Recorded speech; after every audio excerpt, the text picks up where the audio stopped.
Welcome back to Rupy's Break from Reality, where I'm in Ho Chi Minh City, still walking through the park, the relative calm of the park.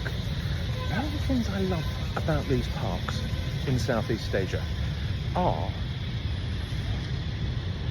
the exercise machines, and people actually use them. It's really cool. I mean, we see them back home, but they normally just sit there, get maintained, and are sculptures more than anything else. But people in this part of the world actually use them. Maybe that explains the difference in the relative physiques. Just a thought. Not that I'm one to talk, but in fairness, I am walking, and I am sweating quite horrifically. It's about 35 degrees today. Humidity, God knows. But anyway, I'll see you all later. And welcome back to Rupy's Break from Reality, where I'm here at the War Remnants Museum here in Ho Chi Minh City, which has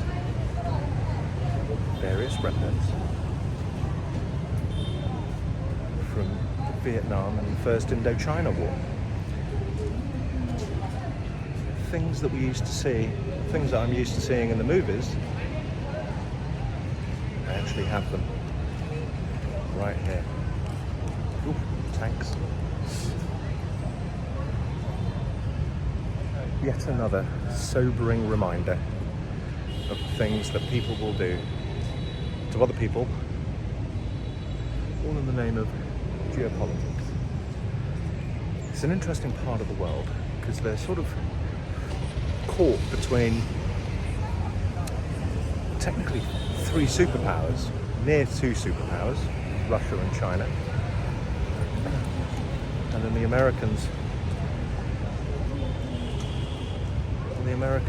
like to influence things as well. The Europeans are to blame as well. Blame? No, the Europeans are involved as well, although the Brits were never formally involved here. But you can really sense the French influence here in Ho Chi Minh City, but more of that at another time, I suspect. For now, let's go and see what else the War Museum has. These are tiger cages, so people were held captive in those, 2 or 3 at a time. Imagine that. So in there is yet more evidence of the cruelty that some people will inflict on other people. It's a crazy world. It's a crazy world. And we're supposed to be getting better. Hope springs eternal. So, what did I make of the museum? Well, as with all of these things, it's designed to, as with all the museums, it's designed to elicit an emotional response. And an emotional response it definitely elicits. Who was right, who was wrong? God knows. But the one conclusion that I can come to is that war is, and I'm about to use a swear word, shit. Might beat that out. There are good guys and bad guys on all sides. Lots of bad things are done. And you're left wondering why. It's very graphic in there. I mean, really graphic.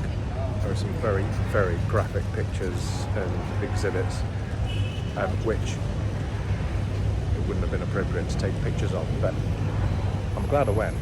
But again, it leaves you wondering